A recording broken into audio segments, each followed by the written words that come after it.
Tom Brady introduced to the media in Tampa and nationally yesterday. Now, it was a conference call, and Tom was asked why he chose Tampa Bay.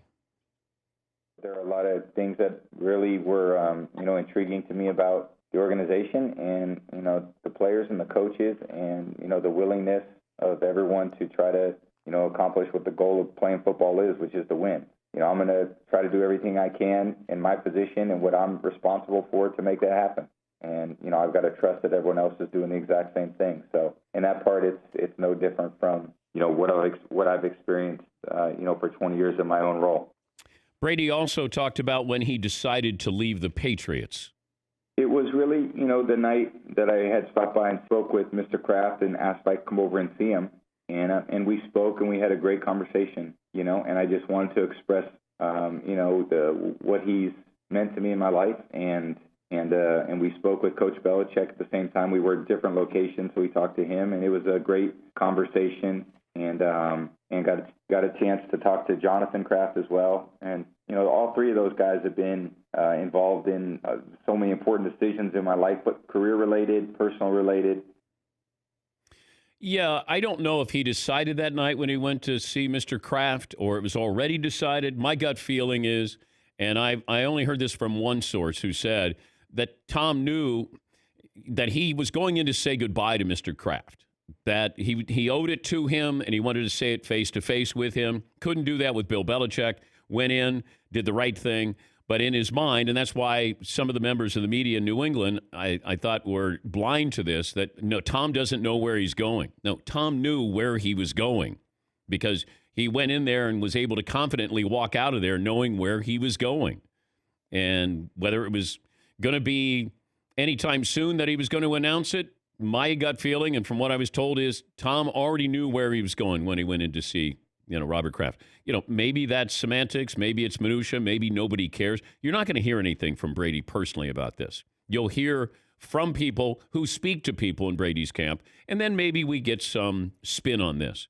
You're probably not going to hear much on the side from Bill Belichick. You'll hear it from Robert Kraft because Robert Kraft is spinning this that, hey, I love Tommy, wanted to keep Tommy. He's like a son to me. But you know what? We decided what's best for him, and we certainly understand that. And thank you for the memories. That's the spin he's going to have and has had. Belichick doesn't care. Belichick put out the nice little, PR move, and he's moving on. His next press conference, when he's asked about this, we're moving on to Jarrett Stidham. He wants to talk about the players who are on the team. He's not going to be there going, yeah, let's take a trip down memory lane with Tom Brady. He's moved on, so is Brady. The people around them might have something to say about this. And I'm still curious about it because I do think there was bad blood. I don't think he enjoyed playing with the Patriots, even though they were winning. He had already established his legacy. Greatest quarterback of all time in the conversation, greatest player of all time, and nothing in New England was going to enhance that. If you go to Tampa and now you do something where you take him to the playoffs, you have a really good year, maybe you take him deep into the playoffs, that seems like we expect Belichick to do well. I don't know if people are expecting Brady to do well with Tampa Bay. With Belichick, well, it's Belichick and the Patriots there. With Tom going to Tampa, I think if I said to you they're going to win 10 and lose in the opening round, you'd probably say that's a pretty successful season. I'm curious about picking Bruce Arians because of the offense. This is something that Bruce Arians does. Bruce Arians likes to throw the football down the field. Now, that didn't play to Jameis Winston's strength, even though he's got a great arm, he's got a lot of talent, but he made mistakes. And those mistakes get magnified, amplified, the further down the field you throw the football. Brady and Jameis Winston, this is the distribution of passes by yards downfield. Last year, behind the line of scrimmage, Brady, 25% of his passes were behind the line of scrimmage. 50% were between 1 and 10 yards. So 75% of his passes were 10 yards or less. Jameis Winston had 60% of his passes. He got in trouble with the 11 to 20 yards. That's where 26% of Jameis Winston's passes were thrown. So 75% of Brady's throws were within 10 yards of the line of scrimmage. Third highest percentage in the NFL. Jameis Winston, 60%. That was the lowest in the NFL. Bruce Arians likes to throw the ball down the field. For instance, when he was with the Steelers, they were first in the league in passes or average yards downfield per attempt. First. With the Colts, when he was there, first. With the Cardinals, second. The Buccaneers last year, first. They're going to throw the ball down the field. Now, Brady is obviously better than Jameis Winston, smarter quarterback, a more accurate quarterback. Does Bruce Arians change that philosophy? Because it felt like Brady that was their running game, was their short passing game. But I'm curious about Bruce Arians' offense, and I'm going to ask him about that when he joins us. Do you change your philosophy at all with Brady there, playing to his strengths? He's the head coach of the Tampa Bay Buccaneers. My Buccaneers, Bruce Arians, on the show. Anything new in Tampa to talk about, Bruce? Not much, Dan. Not much. Things are kind of quiet. You know what I mean? Yeah, that's what I heard. How'd you take yesterday's press conference? What did you take away from Brady? It's hard. It's probably the first one for me where everybody's on telephones and there's nobody. You can't answer questions face to face, so it's kind of really weird. But yeah, Tom is Tom. He was I thought right to the point and just like he always is. When did you know he was interested? Really, just that night. That late night phone call, and I felt the excitement in his voice and say, "Damn, we got a shot." Wait, but how's that work? Does it come up with a number that's private number? Does it come up TB12? Yeah, we were hooked up through his agent, and okay. So everybody's number stayed safe. So this was like a week and a half ago when you guys first made contact? Yeah, I think it was last Wednesday night around 6:30. Because sometime in the evening. I was wondering if he recruited you or you recruited him. Like, did you get a feeling at some point? Wait a minute, he's selling himself to us. Yeah, I really did. I really did. And that's probably what shocked me the most and got me the most excited. It was a great conversation about a lot of different things, and different change in his life. After 20 years and moving his family to a great town and all those things. Is he moving the family to Tampa? Yes. Are you going to help? Do you have a guest house for him? How's this working out here? No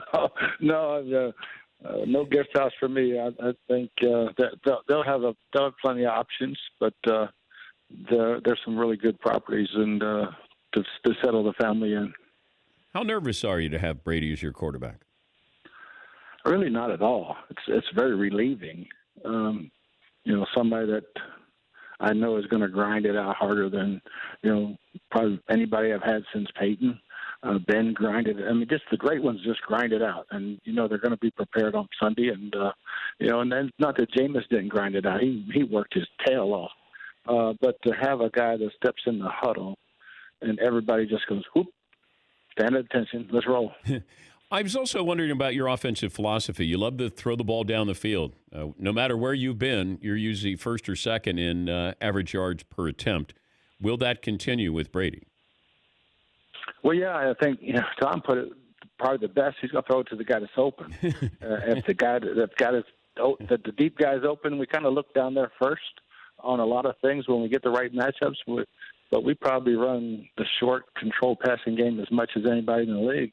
Especially out of empty sets, and always have. It's a staple of what we do. And then just, hey, we're gonna run the ball, take those deep shots when we can.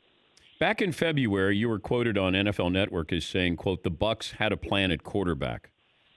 Was that plan different in February than it is today? No, it was just take everybody that we think might even hit the market, grade their entire year's work, some even into last year, and let's get a list of who we think would improve us over Jameis. And we really went through about 8 guys and came up with 2.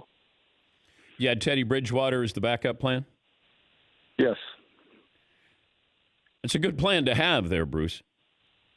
Yeah, well, it was amazing to think that those quarterbacks would all hit the market this year. But we were more than ready to try to work and fix Jameis. Do you like being known as the quarterback whisperer? No, that was my old football coach, Jimmy Sharp. When we started writing that book, he came up with the title, and I couldn't say no to him. Wait, so you do you don't shy away from it, but you don't have business No, cards or you don't introduce yourself as, hey, quarterback whisperer. No, not at all. I've been very, very blessed to have been around some really, really good ones in my career. Well, you coach Peyton, Ben, Carson Palmer, Tom. What's the common trait that you look for in these quarterbacks, or you find? A guy that gets left out that I thought was a hell of a player was Tim Couch, and then he just got broken up. Andrew Luck. I mean, they all whatever they're playing, they're going to win. I don't care if it's dominoes, tiddlywinks, shooting pool, playing golf. They're going to win, and if you're their partner, you better play your ass off. But I worry about these younger quarterbacks when they come into the league, Bruce, where, Peyton struggled. Tony Dungy was on the show recently, and he said, look at Peyton's numbers first 5 years and look at Jameis Winston. They struggle. We don't have the patience anymore, and it feels like if it's Blake Bortles, if it's Mitchell Trubisky, Ryan Tannehill, it's going to be Jameis. Like, you have to fail before you succeed, and the question is, can you still stay in that same city with that same team, or do we move on? Like, it feels like you got 2 years, maybe 3 at the most, to prove yourself. Yeah, I think it's always been that way. The thing with Peyton is the numbers didn't equate to the winning. When you're winning, the numbers, who cares? He goes 3-13 and then 13-3. So it was like, hey, that's good enough to win. But what happened was we got a damn defense, the second year. And, the one guy never got credit for that turnaround was Cornelius Bennett. And it's kind of like Tom. When Cornelius Bennett came into our locker room in Indy, everything changed. Yeah, he was a great player. Actually, an underrated player when you think about it, Bruce. Mm-hmm. Yeah. Now, how do you work with Brady since you can't be, how do you work remotely? Yeah, it's going to have to be creative. The beautiful thing of technology now, being able to have everything on computers. And he's still like me, a computer for him is a playbook and a pencil. So getting him all the information, he's so smart. It'll be easy for him to digest it, equate it, collaborate over the phone, maybe even video conferencing, so we're face to face, but so get his ideas, our ideas, mesh them all together. Well, that's why I was wondering, whose philosophy are you adapting more to him or vice versa? Probably vice versa. It's a lot easier for a really smart guy to learn something new than 20 other average learners to learn something else.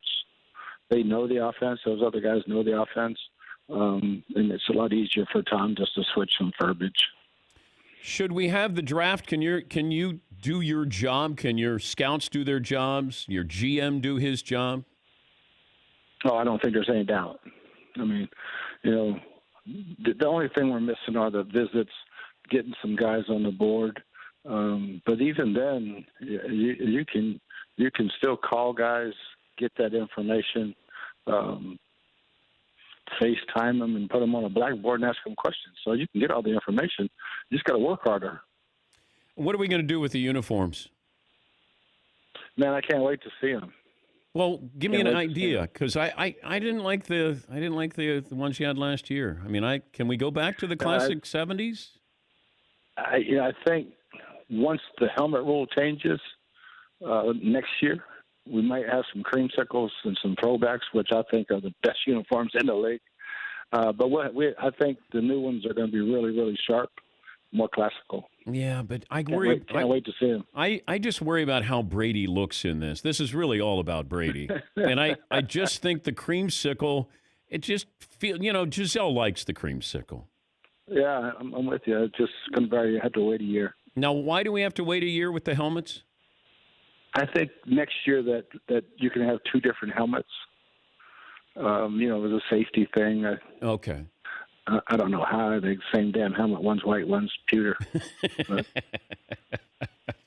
You got a lot of good problems there, Bruce. Got a lot of good problems. If I would have told you a couple of years ago when you were retired, hey, by the way, you're coming back. You're going to coach Tom Brady. You would have said what?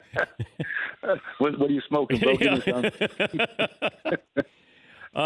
It's going to be fun. My Buccaneers. We're going to the playoffs, Bruce. Yes, indeed, brother. Yep. Yes, indeed. All right. Hey, good to talk to you. Thank you again. Thanks, Dan. That's Bruce Arians.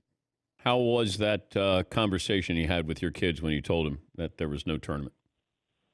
It was difficult. You know, we were in Brooklyn for our tournament, for the A-10 tournament, and we were scheduled to play the winner of VCU and UMass, and I was headed to watch that game when the news came out that our tournament was canceled. So I had to quickly get the team together back in our hotel and break the news to them. And it was difficult, especially when you had to look in the eyes of, you know, Trey Landers and Ryan Mikesell, our two seniors, knowing that, you know, this was their last opportunity to compete for an A-10 tournament championship and what that meant. And, you know, we also realized that the dominoes could fall and impact the NCAA tournament. So we were hopeful that maybe that there would be a postponement rather than a cancellation. And then once we got on the plane to head back to Dayton later that afternoon, the word came out that the NCAA tournament had been canceled. So it was kind of a, you know, surreal moment. It was very quiet plane ride back and trying to gather my thoughts. And I met with the team after, and a lot of emotion, you know, because they realized that was it, you know, that they wouldn't get a chance to play with each other anymore. And, you know, that's difficult when it's not in your control. You know, you can probably deal with, you know, a loss had you had a chance to go out there and compete, and on a given night a team had been just better than you on that given night. But to not get a chance to compete and have it end that way, you know, that's really difficult. But we got a group of guys that, you know, they really supported each other all year and continue to support each other. I think as we kind of go through what the rest of the country is dealing with, and when we're all dealing with, you know, with the COVID-19 that's still currently going on, I think you realize in the big picture of things, what happened had to be done. Chances of getting my jersey in the rafters at the UD Arena? Yeah, you know, we had a meeting yesterday. As a matter of fact, Neil Sullivan and I, we talked about that, and I think the consensus is probably not going to happen, Dan. Okay. You can name the court after me. I mean, there's a lot of other things there, Coach. There's a parking spot with that's got an available space. That'd be nice. Parking spot. Would you be okay with that? How about I sponsor the 3-point line? So how would that work? Would your name be on the 3-point line? Oh yeah. Because I didn't go inside that. Now, if you want to, how about this? How about the Dan Patrick bench area? Because I never left the bench. So could you do that? That we can talk about. How about a chair? Coach, could you just talk about that? Somebody sits in the Dan Patrick chair on the bench. So is that the guy that turns it over 3 times in a row? No, he doesn't even get in. He doesn't even get in. He's great in warm-ups. He's great in warm-ups. Unbelievable. I used to keep track of my points in warm-ups. That's sad, Coach. Yeah, you got some great ideas. All right. We'll work on that. We'll talk it around. Thank you, Coach. But you know that you are one of the greatest flyers of all time. Thank you, Coach. Thank you. It bothered me that it's such a great basketball community. I can't stress that enough of how much they love that basketball team. It's a great arena, too. And they've had these pockets of, you know, Roosevelt Chapman, we called him Velvet. He was unbelievable. Jim Paxson was unbelievable. Every 7, 8, 9 years, Dayton has one of these teams where you go, they're gonna be a spoiler. They're gonna do some damage here. And this was the year of 29-2, but they didn't surprise anybody. They didn't sneak up on anybody. That was just, they were there, and they probably had the best college player in Obi Toppin. And you know, you look back, I'd still hold a celebration. You know, if Kansas wants to hold a celebration. Hold a celebration. Who cares? I have no problem. Hold a parade for all I care. And celebrate it. You have reason to celebrate. You have reason to be disappointed? Yes. But celebrate it when you eventually get around to it. And I will go to the parade if they have. I would like to have my own float, though. I'd like to have my own float, and if I could be surrounded by the Dayton Flyer cheerleaders. That would be nice as well. Katie, thanks for joining us. How did you get the news about the Olympics? Thanks for having me. I woke up yesterday morning and checked my phone and had an email about it and saw some tweets about it. So woke up yesterday morning and knew right away and could kind of see it coming over the last couple of days, so I wasn't too surprised. What makes you that great where you can lap people that you're swimming against? Wait, what do you have that other swimmers don't have, Katie?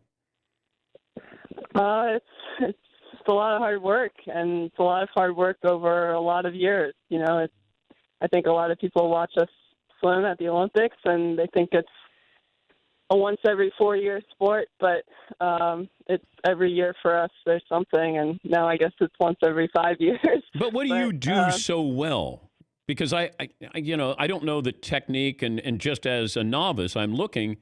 You do something special, more than anybody else. A lot of people work hard and train hard. Yeah, it's technique. It's the aerobic base that I have that I've built up over a lot of years. I started swimming when I was 6 years old, and I think I was very committed from a very early age. I always went to practice, would get there early, and I think it sounds silly, but I think I kind of built up some really good endurance from a young age, and I had great coaches that taught me the right technique and kept me very healthy. I've never had any injuries. I've just been able to go to practice every day, and I don't know, I guess I've had this determination that maybe swimmers when I was younger maybe didn't have, and I kind of used that to establish a really great base from a young age. March 24th, 2005, The Office debuted, and he sent me a text last night. He said, hey, see if Brian Baumgartner, who played Kevin from The Office, can join us. And I sent a text, and Brian got back to me right away, and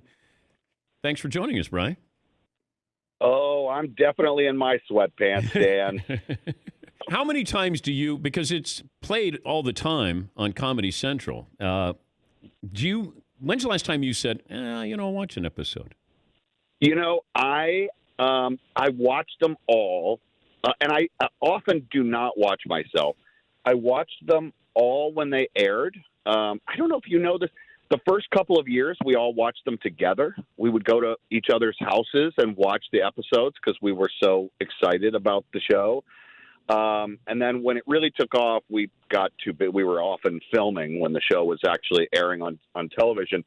But I watched every episode as it went through, and then I would kind of catch a scene or an episode here or there. About 9 months ago, I went back from episode 1. I watched the whole thing all the way through.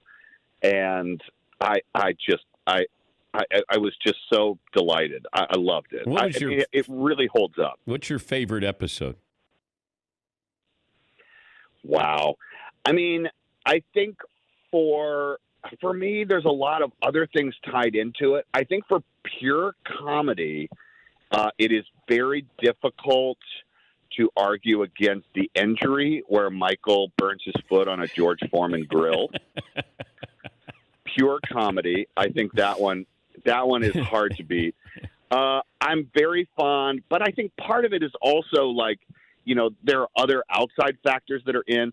There was a 2-part episode called Stress Relief, which, if you just watched it on Netflix, you didn't know this, but that episode aired after the Super Bowl.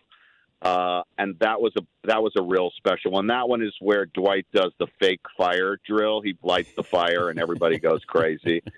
And Stanley has a heart attack, and we do CPR on people, which I don't know if you heard that. That saved someone's life. Did you ever hear that story? No. Someone in Arizona driving along the highway. I'm kind of making up some of the details, but basically pulls over. Someone's having a heart attack on the side of the road. And Michael's singing a song. Michael's singing a song. No. I'm talking about in real life. In real life, this guy in Arizona comes across someone having a heart attack on the side of the road, and he doesn't know CPR, but he watched The Office. And so he did the, staying alive. And the guy stayed alive. The ambulance came, and The Office saved at least one person's life. Yes. We're talking to Brian Baumgartner, who played Kevin from The Office. How did you get your voice on The Office? It kind of developed. I would say, when it started out, my character of Kevin was sort of modeled after the character of Keith on the British version of the show, and so the character sort of started there. But the writers and Greg Daniels, our genius showrunner, wanted the cast to be larger, wanted more voices in there. And so as the writers started writing for me and began to find his certain sensibility, I don't know. But the actual voice that you use, you dumb yourself down. But is that your idea? Well, yeah, I'm a trained actor, Dan. My bad. My bad. But people do get surprised when they hear my voice for the first time. I was when I ran into you, I think, at the Dallas Super Bowl. I was like, hey, how are you, Brian? And then when you spoke, and I went, oh, wait a minute. You expected me to be like, hi, Dan. How are you? I'm a big fan. Right? How often does that happen when they see you? Hey, nice to meet you. Do the Kevin voice. Oh, a lot.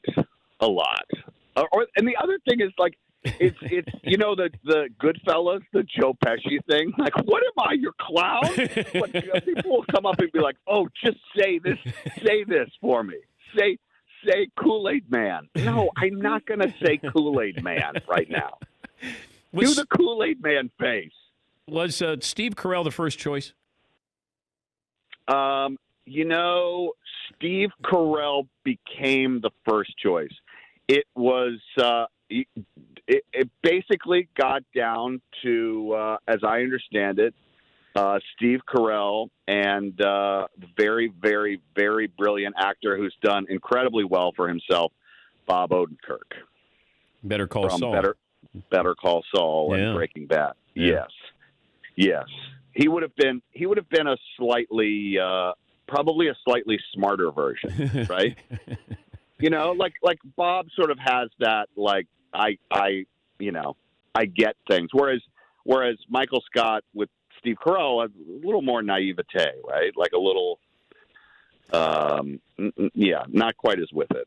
There are just so many of those. When you put your feet in the ice machine, the wedding episode, we've had you on to talk about the chili episode, the basketball show. Did those guys know you could play basketball? No, the basketball that was I mean, it was the first season, but that's probably my most proudest accomplishment. I sent messages at the time to, like, my old high school buddies who ended up becoming athletes or whatever. Like, hey, have you made 13 in a row from free throw distance on national television? No. I'm not sure many have, really. I mean, anyone. I think I'm up there with Jordan. That's pretty good. Was there a script where you went, uh-oh, this could be disaster? The chili. Really? Yeah. I would have thought Diversity Day, because that was like that was second episode, wasn't it? Truthfully, on Diversity Day, when we were filming Diversity Day, and we were all still getting to know. It was the first episode. We had shot one episode. We shot the pilot, and then we went away for, essentially 6, 7, 8 months. We got picked up. We came back, and Diversity Day was the next script. And as we were filming, I swear to you, I said, I don't know if people are going to give this show a chance. But if they do, man, what we are doing is something pretty freaking special. Because the way that we were talking about, a serious, obviously, topic in America, race in America, it just wasn't done on television. Really, you could say, going back to, like, All in the Family with Archie Bunker, like addressing race in a comedic but serious way. I was just so tremendously proud of that episode. Some people say, we did 200 and whatever episode, 200 and whatever half hours of television. And our second episode, it was early and characters were still finding themselves, but it could have been our best one. Well, thanks for joining us, and congrats on all the success with that. The Office debuted March 24th, 2005. Brian Baumgartner, who played Kevin from The Office. Good to talk to you again, Brian. Dan, always my pleasure. Stay safe, my friend. All righty. We'll take a break. All right. Well, I've been trying to cook on the grill pretty much all show, which has been a little more of a challenge than I thought it would be. Let me go see if this is going to work. I don't really know if it's going to or not. This, you want to know something about my house? You see that light fixture right there, chandelier? I hung that myself, and that's why it's crooked. And not that it drives me nuts every time I walk into the house, but yeah, it's a little frustrating. I'm gonna walk through my kitchen right here. My pups are hanging by the fire right there. There's Mango. There is Lemon. PETA is in there somewhere. There she is. Hey, Pete. How are you, babe? They're good. They're just sort of kicking it. Oh, you know what? I need tongs. Don't worry. We rehearsed all of this. It's fine.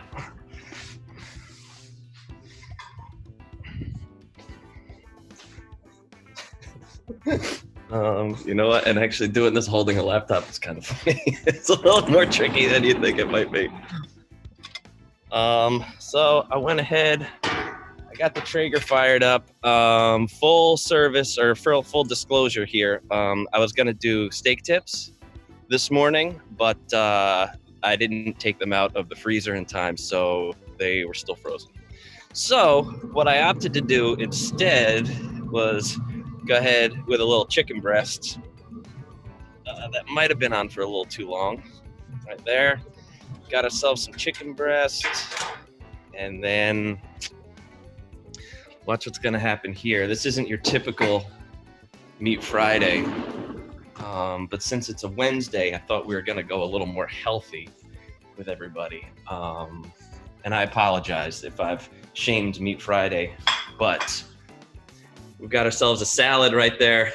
Got ourselves some chicken breasts. We're going healthy. Andrew, if you want to come over and have yourself a very nice, nutritious, and healthy lunch, you're welcome to do that. But yeah, it's not ribs. It's not like some massive steak or wings or anything like that. It is some grilled chicken on a salad for Meat Wednesday, a very healthy Meat Wednesday.